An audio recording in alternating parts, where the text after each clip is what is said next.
Yeah, what's up? Let's go. We're starting, boys. What's up, Yeah. everybody? This is the Undrafted and Unemployed podcast. My name is Jake.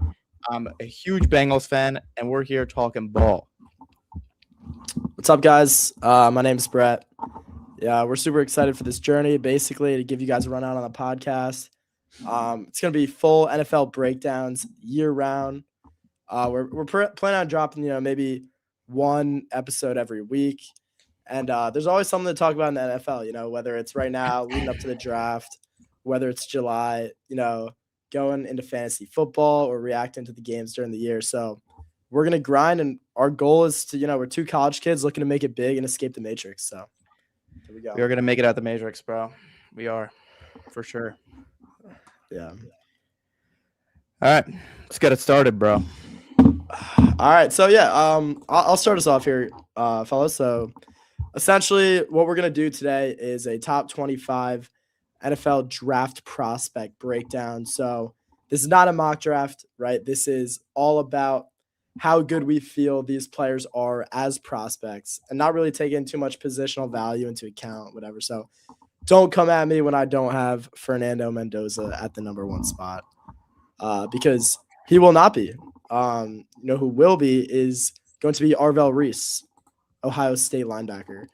A lot of people going into this draft were saying there's not really any blue chip prospects, things like that. But this guy, Arvell Reese, might be a first ballot Hall of Famer one day. He is an absolute stud.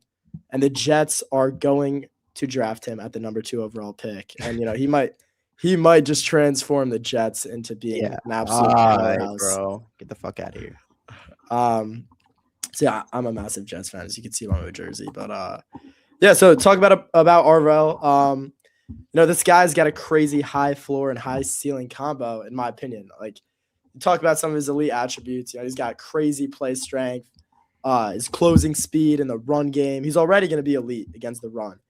But the real determining factor, if this guy's going to turn it into a stud and a Micah Parsons level impact player in the league, is going to be if he could develop into that pure edge rusher, develop those pass rushing moves, because we haven't seen that. So he is a little bit of a project, which is a scare to be the number 1 overall prospect in the draft. But his ceilings are so high, man. I couldn't put anyone else at number 1. So here we go. Yeah, going off of that, I mean, it just sucks that a guy of that high quality will have to be a Jet one day.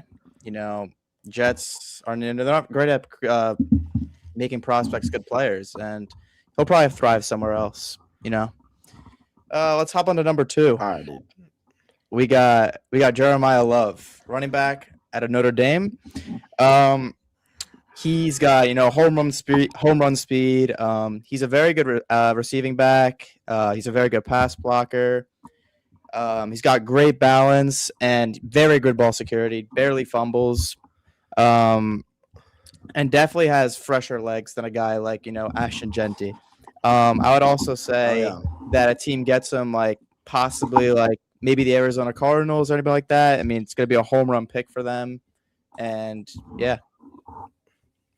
Yeah, totally agree, man.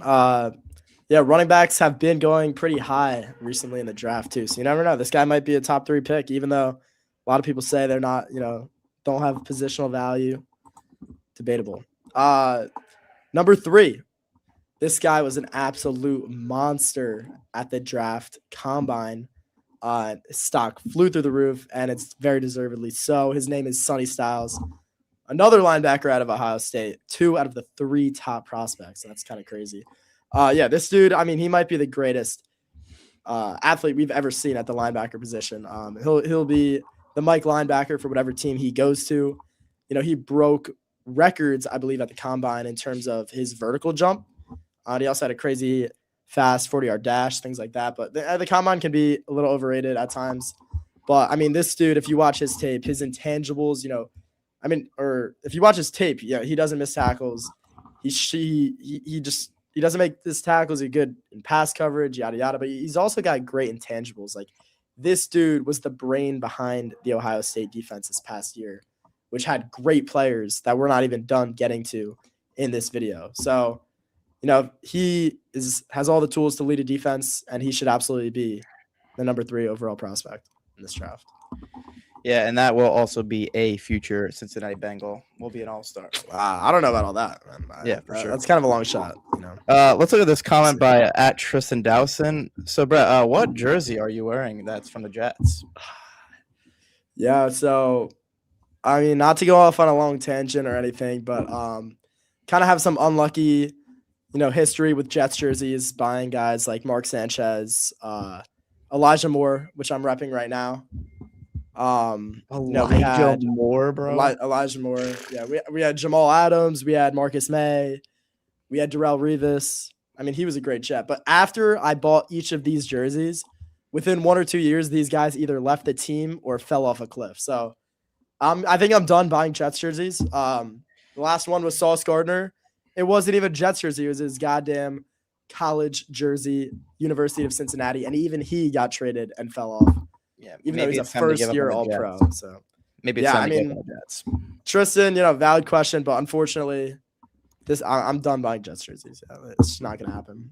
So let's move on though. Let's move on. Hold on, we got Ace Tendy saying, "Hate to be that guy, but can we pull those shades all the way down?" Yeah, so let's pull all those down, bro. No, we're not worried about the shades, man. Come on. Let's move on. All right, top on to number 4. Number 4, we got Caleb Downs from Ohio State, safety, also possibly a future Bengal. A very good tackler for the safety position, and he is very fast. He had a 4.3 40-yard dash, and he's always in the gym watching film, and extremely versatile. Could go in the box, make tackles, do what needs to be made. And I mean, I would say it's possible he slips a little bit because of the knee concerns that he's had, but I don't think that'll be an issue, and that will be possibly a future Cincinnati Bengal. A lot of potential Cincinnati Bengals. You only guys have 1 first-round pick. I don't want to get too ahead of ourselves here, but just want to make a shout out to this guy in the chat, Jack Caney. He's claiming that I have an AI script on my podcast. That's a little bit of a crazy take. Yeah, man. We put a lot of work in this, man. We don't appreciate comments like that, bro. Yo, mods, ban them. yeah, where the mods at, bro? All right. Yeah. So on to number 5. A lot of you guys are probably wondering where this guy's been. His name is Fernando Mendoza, quarterback out of Indiana. And I don't want people to think that this is a diss on Mendoza or that he's not a good prospect, whatever. But if you remember what I said at the beginning of the video, this is not really taking into account positional value too much. So that's obviously why he's going number 1. The Raiders need a quarterback. It's the most important position. But I do still think he is worthy of the number 5 selection. I just question his ceiling a little bit, man. He reminds me of, a Jared Goff, but with better leadership. You see this guy interview. He could have been a investment banker in another life. This guy was in Kelly's School of Business, very smart dude. Believe he went to, I forget what college he was at before. It was some very good California school academically. So, this guy has all. It was Cal. Oh yeah, Cal. Right. So he has all the tools to lead a team and get guys to buy in. And also, I mean, this dude's just clutch. Time and time again this past season during his Heisman season when they won the Natty with a very improbable run at the beginning of the year. They were not a very high-ranked team. This dude Mendoza just always steps up in the clutch, and that's just what you want to see out of your, pick at number 1 overall. So I think the Raiders are getting a great quarterback. People are going to buy in. He's got good accuracy, just his athleticism lacks. So that's a smaller thing, but, still a great prospect. So that ends officially our first tier.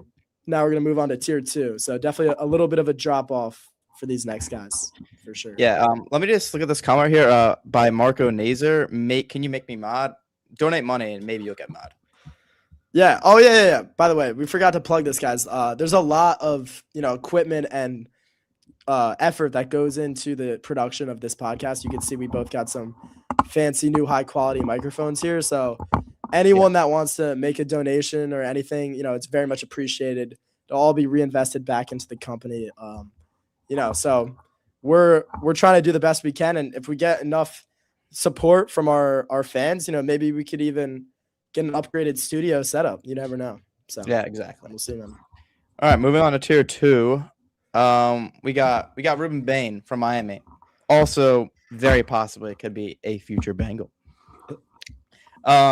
This kid is a freak of an athlete, crazy bend. I don't know if you guys saw that Instagram video comparison with Arvel Reese, and I saw that. Absolutely insane. Very strong, extremely good for the run, and he's got an amazing motor. I would say one of his problems is 2 problems, honestly, is he's got short arms, and that kind of has been a problem for a lot of guys in the past. And short arms is something that scares teams because they usually end up being busts. But at the same time, we have seen great edge rushers at that position, such as guys like Brendan Graham and Kyle Van Noy. And him only being 6'3" is definitely a concern as well. And yeah, I mean, also something that kind of sucks for him. He's got a pretty receding hairline, so I mean, could be also time to head to Turkey, man. Could be time. Yeah, that's a good point, but at the same time, I feel like there are a good amount of edge rushers in the league with receding hairlines. So I don't know, like maybe aesthetically that's not optimal, but I think he could still be great. We'll see. When he's on the Bengals, he'll be great. Okay, a lot of future Bengals in this draft. I mean, bro, there's a pick 10. You don't know who falls. There's at least 5 to 10 guys. Yeah. And all right, so could be a bust. Moving on, just want to make a shout out to Matt Molina in the chat. Some call him Matty Mo.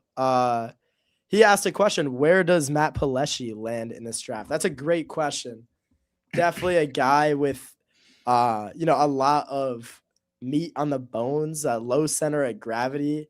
So I like the grit he's got, but he's definitely just got to slim down a little bit if he's gonna sneak into maybe the 7th round. But I think he might go undrafted. We'll see. But yeah, so moving on to wait 1 second. I want to see this comment here by J Krong Footy. Does shorter always mean worse? I wouldn't say so. I mean, you're a small guy yourself, so I wouldn't say it's worse. No. You go to the next one. All right. Thanks, chat. Yo, keep the shit active, man. Come on, we're locked in. On to the number 7 overall prospect. We got Francis Maui Noah, tackle out of Miami. Breaking down this guy's film, he was a little bit more interesting of a prospect. Yeah, he's not gonna necessarily wow you in any aspect of the game. He's not gonna, be flying downfield on a pull play on a run, like running at a 4.8 40 type of pace or anything. But this guy is very, very solid. He's gonna play the right tackle position in the NFL. His measurables aren't great as well in terms of like height, length, weight. Like I said, agility, movement, a little bit average, but this dude is incredibly technically sound. He was very good at not allowing many sacks or QB hits this past season. And he's kind of just a plug and play guy. I don't know if he's ever going to be a top 5 tackle in the league, but this dude is going to improve instantly whatever O-line he joins in the 2026 NFL season. There is a concern about his small arms, but he could always play guard in the very worst case and be an excellent, excellent guard. So Maui Noah, definitely, in my opinion, best offensive line prospect in the draft, but we got a guy coming up pretty soon as well. So, yeah. Absolutely. Let's hit the next one. We got Mansour Delane, cornerback LSU. And I would definitely say he is the clear cornerback 1, even though I do think Jamal McCoy is definitely there. But I would say with injury concerns, it's definitely questionable. He's a guy that has an extremely low passer rating when targeted, and he's been very good with no penalties. And even for him being at a smaller size, he's extremely good at tackling. And he's definitely a guy that is compared to a guy like Trent McDuffie, who just got traded to the Rams, and he just got a bag. So I would definitely say that this is a very top prospect, and I think he's 100% going to be drafted within the first 10 to 15 picks. Yeah, fully agree. Yeah, shout out these Rams, man. They just say, fuck those picks. Like they don't want their first round picks. Like they just throw them in the trash. And somehow they're contenders every year. So maybe teams like my Jets should follow suit because maybe it's time. It's been 15 years. So yeah, it's been a long 15. But Scott Tyson, is Matt Palushia a future Bengal? The answer is no. He will probably Absolutely not. definitely not. You don't want him on the team. No. All right. Let's move on. So up at number 9, we got my guy out of Penn State that hopefully the New York Jets take at number 16 overall. I don't know how to pronounce his name. I think it's Vega Ioane. He is the best interior offensive lineman in the draft. His tape is absolutely elite. If this dude had the type of length and measurables as maybe, one of these OG elite interior offensive line prospects, like maybe Quentin Nelson, he would be a top 5 borderline pick. However, yeah, Vega, similar prospect to guys like Elijah Vera Tucker, Peter Skoronski, if you remember, he's got short arms. Elijah Vera Tucker, yeah. You think that's funny? But no, like his measurables are a little shorter, but this dude allowed 0 QB hits and sacks in the 2025 season. He's just a mammoth. Like, this dude is scary. And he's also allowing snaps at tackle. There's that one clip of him just pulling across the line on a run play and just walloping a guy. Like, he is going to be similar to Francis Mauigoa, a plug and play, just like maybe Pro Bowl level player, even year 1. So I'd love for the Jets to snag this guy. So he's just kind of he's a guard, so positional value kind of questionable, but great prospect. I mean, you say Pro Bowl, Jet, not really like the same like wavelength, So I don't know about that if he goes to the Jets. But yeah, let's want to go to the comments here and shout out my boy Luan Lozoya. I mean, W take. I've seen that comment maybe 10 times. Shout out my boy Luan. That's the man. Yeah, we appreciate the support around here for sure. And let's go to the next comment at Tristan Dowson. The guy on the right doesn't even remember where he went to middle school. That's not true, man. I'm on the school Wi-Fi right now. I went to George Washington Middle School. Maybe I shouldn't have added that. Fuck. All right, whatever. We'll move on. Leaking out. Yeah, that's questionable. Yeah. All right, Rubus. Let's get it. Number 10. All right. Down to number 10, we got Monroe Freeling, tackle from Georgia. I definitely think he is the best tackle in the draft, especially left tackle. He has the second best RAS score ever. He's extremely good length, and he is good in pass protection, and that's what you need. He is 6'7", but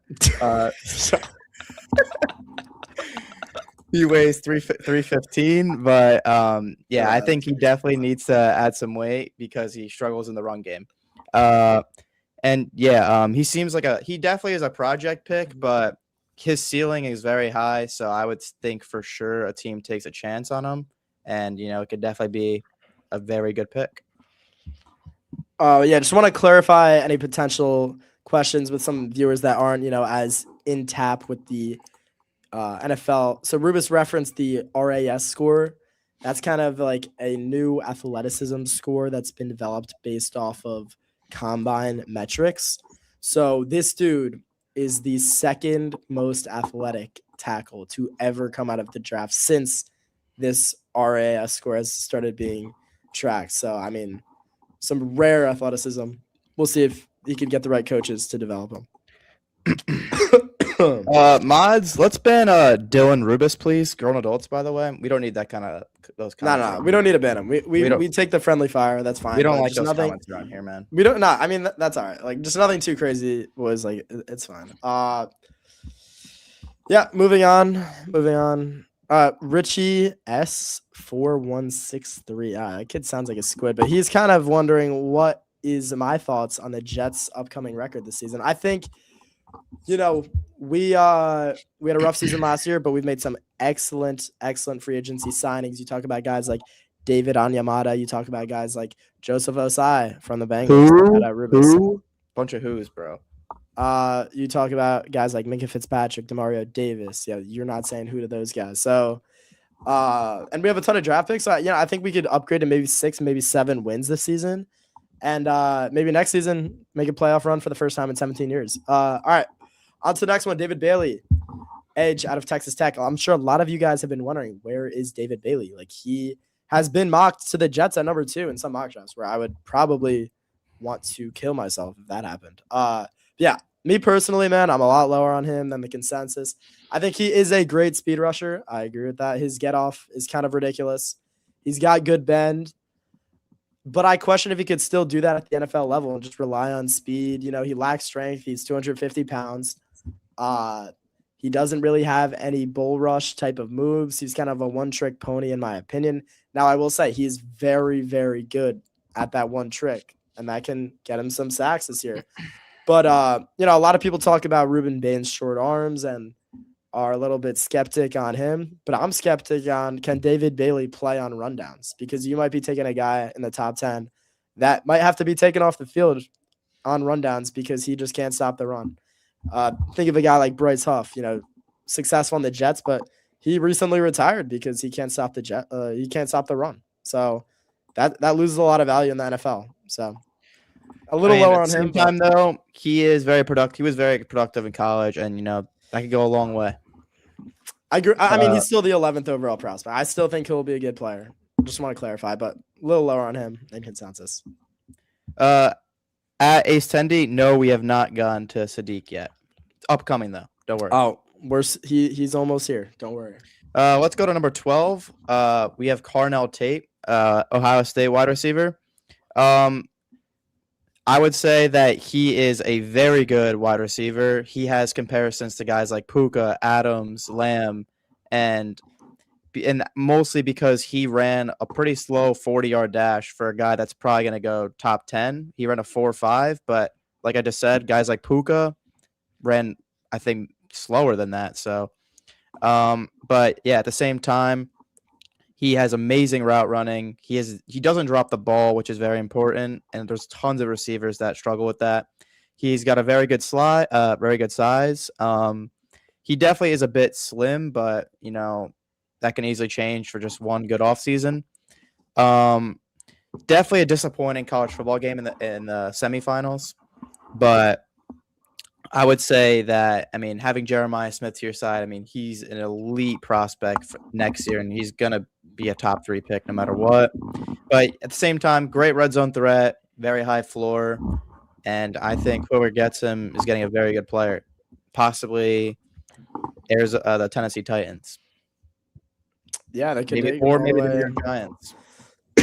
Right, I agree. He could go that high. I agree. I think Tate's great, but a little concerning about, can he be a true number 1 in the league, because he wasn't even the number 1 at Ohio State. So a lot of Ohio State. Jeremiah Smith is him, so can't really take that away. Yeah, of course, but does Tate benefit from that? We don't know. On to number 13. Wait, what was that? No, go. All right, on to number 13.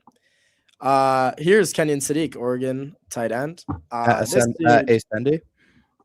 Yeah, shout out. What's his name? Ace Tendy, but yeah, he will not be a future Raven. Will definitely not be a future Raven. Yeah. No, this guy, he's about as freaky as it gets at the tight end position. Pause. I know, but this dude, second. Chat, do not clip that. Although we do need some highlight clips. If you think we're spitting bars at any point, make sure to send us that clip. We could definitely use that. It's gonna go on the IG and the TikTok. You gotta promote the channel, man. Come on. Yeah, have to for sure. Kenyon Sadiq, man, second fastest 40-yard dash ever at the combine. He had an insane vertical. He was a former track star and basketball player as well, which you like to hear at that tight end position. This dude can line up in the slot. He's even a good blocker. You kind of wonder, why is this guy not ranked as highly as maybe a Brock Bowers or Tyler Warren was last year? And honestly, I asked that question myself, although there are a few concerns. His production was not necessarily elite at the college level. Dealt with some drops, and also his route running is a little questionable. So some people are saying, yeah, sure, this dude's a great athlete, but is he a great football player? And that's to be determined. But I don't know the last time we've ever heard of a tight end running a 4.38 and jumping out of the gym like this. So he's got a really high ceiling. I think he's got a little bit lower of a floor, but I'm willing to overlook that just because, getting a guy that can just be your number 1 overall option at tight end and be a mismatch, super valuable. Absolutely. He will be a great player. Going down to number 14, we got Keldrick Folk, Auburn, and he's an edge rusher. I would say that I think he's a very good prospect, and I think that's why he goes into our number 2 tier. Very high floor, and day one will be a positive. But at the same time, I do think he's like I've seen like the Bengals close thinking about picking him at 10. And I think it's possible it's another like Shamar Stewart kind of situation, but at the same time, Yeah. it could be another Trevon Walker situation because he only had 2 sacks out of college. And Trevon Walker at the same time has been very good. So, but look at Shamar Stewart. I mean, it's only year 1, but wasn't very good, injury prone, and was a bit of a diva at the beginning of the year. But he's only 20 years old. And, if a team develops him very good, which the Bengals, if they pick him, I wouldn't be too happy with because we don't develop players properly in that position. But if there's another good team that's great at doing that, I mean, that could be a franchise changer right there. Yeah, fully agree, man. I would also touch on, Keldrick Falk. Like, he's already great at stopping the run. So you could you already know, even though he's got a little bit questionable his pass rush game, like you already know he could impact over there.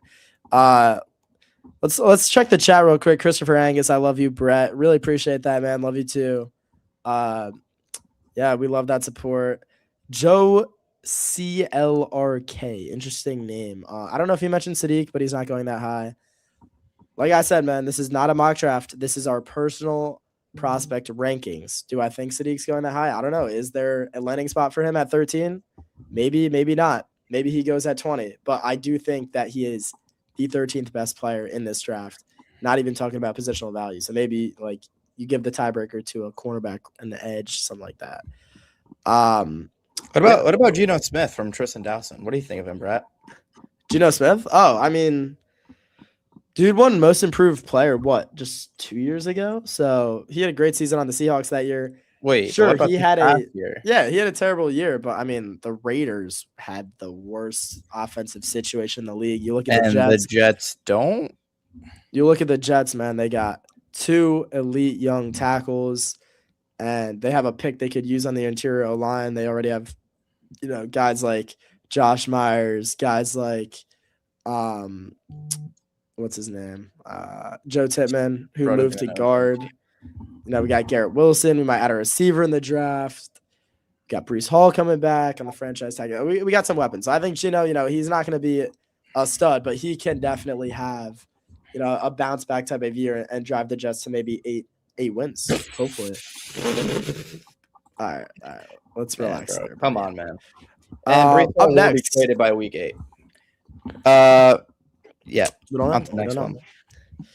Up next, we have Jermod McCoy, cornerback out of Tennessee. Wow, very, very interesting prospect here. When me and Rubus, we're doing the deep dives and the tape last night, staying up to the ill hours of the night, rises, bro.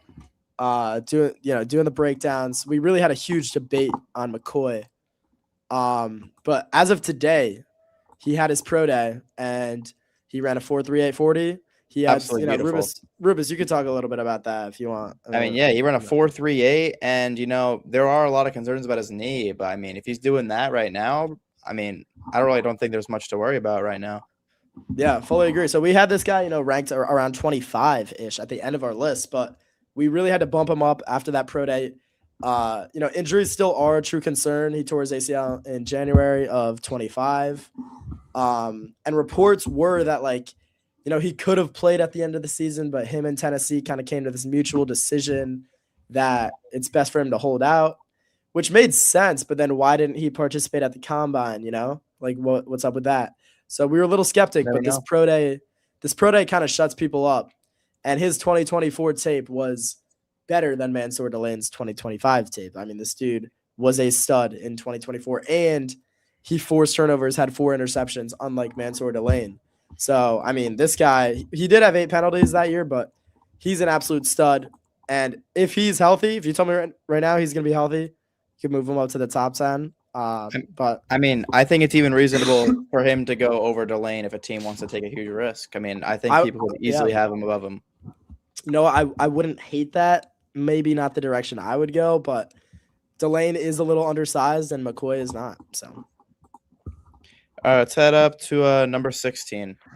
Number 16, we got Spencer Fano, Utah tackle. He is definitely the most athletic O lineman in the draft. 4'9", 140-yard dash. I mean, I'd say that's pretty good for a lineman. And it's kind of crazy to think that there are teams out there who are marking him at, guard and center, which shows how versatile he is. But again, at the same time, he has the short arm concerns, and we've seen how that has played out in the past, especially in the Super Bowl. Poor Patriots. But at the combine, he measured at 32 inches, but pro day 33. So I don't know what's going on there, but I mean, maybe we're growing. But I would definitely think, though, just mostly because of his arms, he probably will have to move to guard eventually. But I still think he's a very good prospect, and a team, could definitely take a shot at him. yeah, fully agree, man. Hold on, I want to take a little stop in the episode real quick. Shout out to Ace Tendy saying need final four predictions and bracket updates as well at the end of the episode. We might as well do that right now, man. What's stopping us Let's from doing do it, that bro. right now? Let's do it. Quick pause. Let's talk about timeout. Let's talk about the bracket. Shout out to DDJR for heading that. And your boy right here is currently in first place in a 76-person bracket. $20 too buy-in bad ahead. Michigan is not going to win, but I do We'll think see. at Ace Tendy, it will be Arizona versus UConn. Arizona takes them down 76-64. Write that down. No one's writing that down. Flip it. All right. So in my opinion, I think it will be Michigan versus Illinois. And I do think Michigan will take that in a very close game. Now, to update you on my bracket, if Michigan or Illinois win the Natty, I win $1,000. And if they lose, I win $0. So bracket's been, it's elite. It's in the top 99 percentile of all drafts on ESPN. So that if that doesn't prove my ball knowledge, I don't know what will. At Ace Tendy, yes, Zona is correct. That's why they'll win. But off topic now. Let's get back. Yeah, let's dive back in. This is the NFL channel, man. If you want to listen to some March Madness breakdowns, you got to go somewhere else. That's not going on here. Yeah, off topic now. Ace Tendy, unacceptable. All right, on to number 17. Beckett Calder, I'll get to you after this. Omar Cooper Jr., wide receiver out of Indiana. My absolute favorite prospect in this draft. Rubus may tend to disagree on that. I might disagree, but since he's your favorite player, I know we put him a little closer to the bottom, but not the biggest fan. So yeah, originally going to the draft, earlier talks back in like January, people were saying this dude is nowhere near the top 3 receivers. That we have only mentioned one, by the way. So I have this guy at my number 2 receiver. But he's been a huge riser, and there's a lot of reasons why. He's the best YAC receiver in the draft. He's a well-rounded receiver. He's a downfield threat. He's a good intermediate guy. Like I said, he's got good yards after catch. He's got great hands. He's got 4.4 speed. Really, like, what can this guy not do? My only concern is it's a bit of a red flag that he didn't break out until his junior year, and he redshirted. So his first true breakout year was this past year, although it was a very productive year. But I'm willing to look past it just because of the tape and you might have one red flag, but if everything else is just checking off boxes, I mean, gotta be excited about Omar Cooper. I would not hate to see him go at 16 to the New York Jets. Also, Beckett Calder, Brett, can we touch back on the Josh Myers glaze and why it exists? This was not glaze, man. I was telling you about the Jets O-line. Just want to clarify. We got 2 stud tackles, and on the interior, we have 3 solid starters, nothing crazy. Donald Parham, Josh Myers at center, and Joe Tippmann at left guard. And maybe we add a Vega Ioane at 16, and he could be a stud guard. So we'll see, man. Yeah, no. All right, let's get back on track here. Let's go to number 18 where we got Dylan Thieneman, Oregon safety. He plays like a more valuable version of the safety position than what Caleb Down does. They will definitely be closer to each other, like pick wise in the draft than these rankings. But yeah, he's got elite speed, great instincts, and it makes him a very good high safety. Um, he's very good at tackling, forces a ton of turnovers, and there are not many holes in his game. The only one thing that's concerning that I think is dropping him a little bit is he does struggle in man coverage a little bit. But overall, I think he's a great safety, and it definitely is better than any Bengal safety we've had right now because those guys don't know what tackling is. So, you know, great prospect, will be a very good player. Yeah, man, for sure. All right. On to number 19. We got Jordan Tyson, receiver out of Arizona State.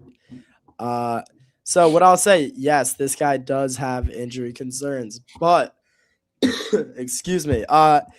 These are different injury concerns than a guy like Jermod McCoy, right? So Jermod McCoy had a full torn ACL, and he's recovering right now. That's something that takes a long time to recover for. Tyson did have major knee injuries, but they were in the past, and he had elite production afterwards. So I'm not too concerned about that. He is dealing with some hamstring stuff right now. He's not really fully healthy right now, so it's definitely still bumping him down a little, just maybe injury prone in general.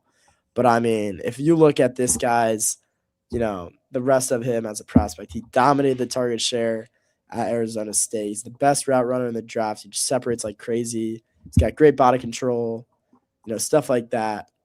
Little bit of a similar play to Tate. I just think that he even separates better. And if he is not going to get injured, he could rival Carnell Tate because he was also the number one receiver in his own offense. Yeah. So, yeah, big fan of Tyson. If you told me he was fully healthy for his career, I'd probably bump him up a significant amount. But, yeah. Let's look at this call by Tristan Desson. What do you guys see in this week QB class? Who falls? How do you feel about Aller? I think Fernando Obvious goes 1. I think Ty Simpson is an end of first round guy, maybe middle or then early second. And then I think guys like Garrett Nussenmeyer, Carson Beck, those are day 3 picks. I think very lucky to be a day 2 pick. But guys like Drew Aller, man, like, first of all, Penn State, terrible. Absolutely horrible. Terrible. So, yeah, not a great school. Yeah, Drew Aller, that's a day 3 guy. Maybe Mr. Irrelevant. You never know. He's in that category. Yeah, maybe. Man. You got guys like Drew Aller, guys like Carson Beck. Like, these are big name guys, but they just, they had a lot of time in college to really show what they're about, and they didn't show much. So, yeah, I mean, in terms of like guys that you could expect to not be backups, you got Mendoza, and I agree with Rubis exactly about where Simpson might go. I think he has a lot of question marks, but he's got potential. I would not really be a fan of him at 16 to the Jets, but if he falls to 33, I would not hate that pick. Wait, isn't there a QB named Dante Moore in this class? Where is he? Oh, Dante Moore. Yeah, that guy's ass. We don't want. We like Arvell Reese around here. Like, I saw he was supposed to go like second overall. What happened? All right, on to number 20. Or no, wait. I know you're on number 20. Rubis, this is all you. Come on. Yeah, it's me, bro. Lock in. Number 20, we have Akeem Mesidor, an edge rusher from Miami. He's definitely a very team-dependent guy because of his age. Extremely old. Has had 6 years in college, 2 years at West Virginia, 4 at Miami, which is insane. College is getting crazy now with all this. Teams I think that take him are definitely in a win-now mode because of an age. Like, you're not going to be like the Jets, for example, who won't make the playoffs for a very long time and take a guy that old because then it's just useless. But definitely the most skilled pass rusher in the draft. So that's why I'm saying, like, just because of his age, this is why he falls.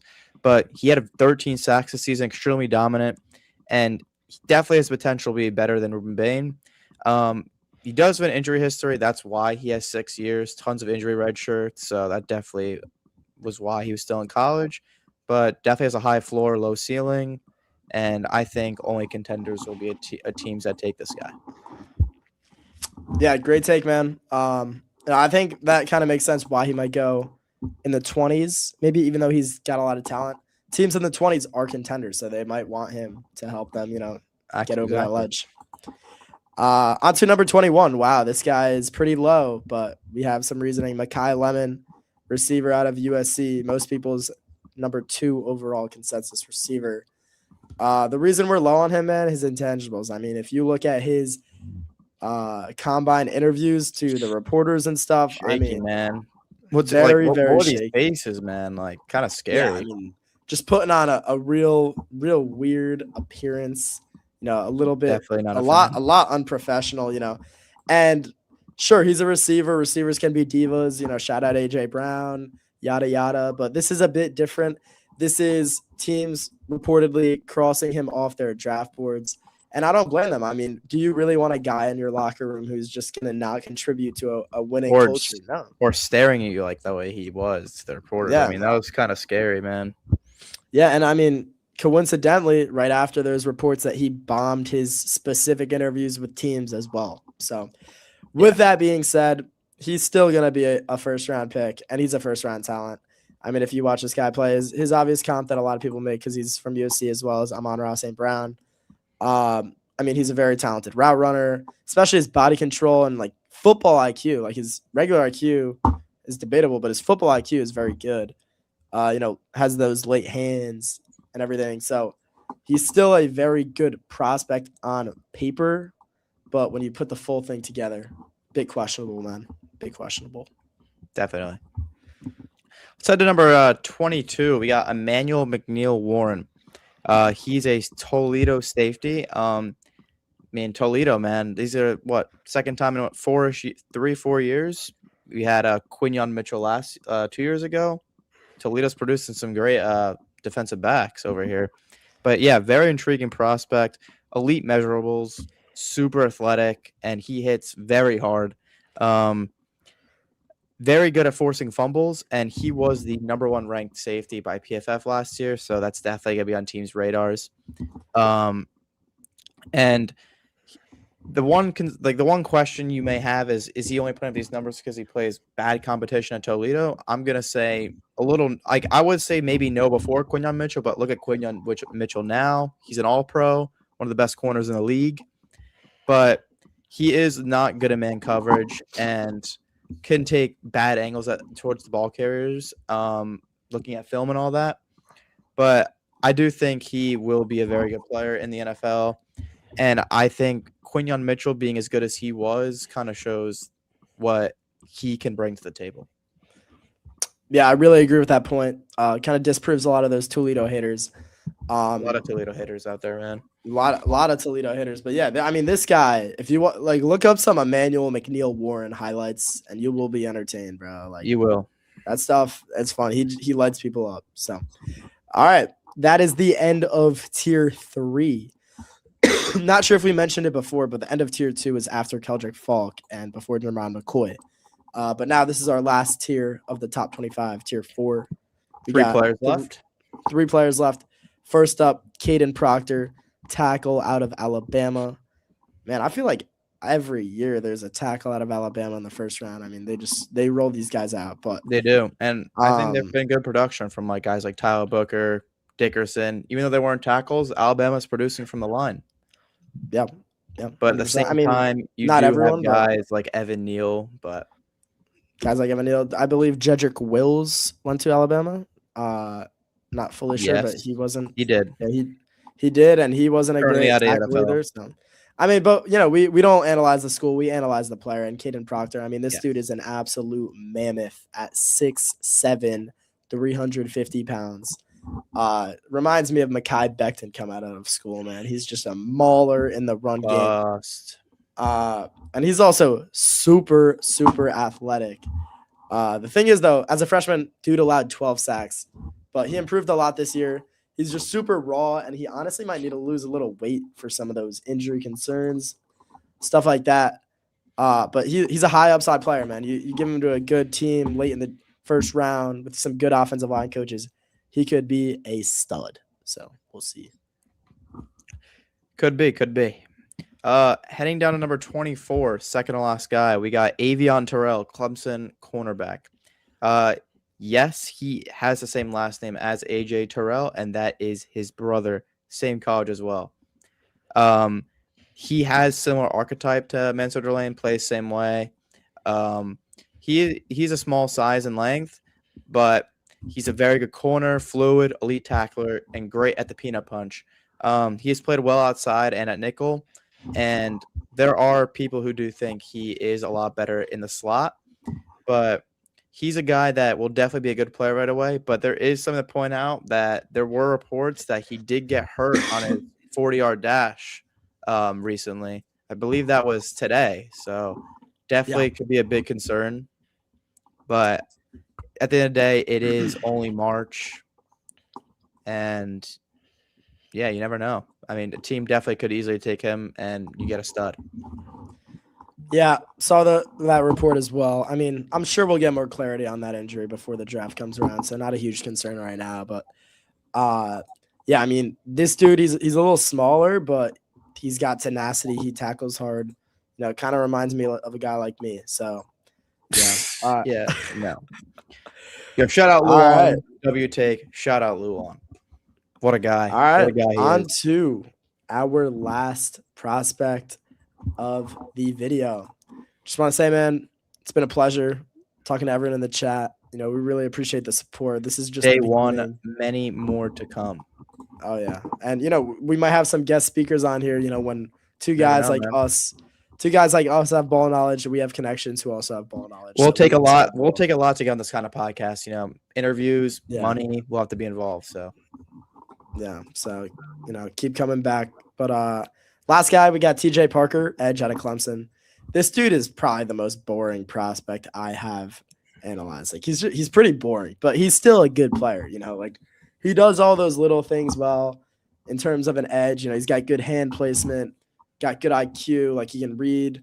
You know, whether it's a run or a pass, yada yada. He's not very athletic. He doesn't wow me in any really way.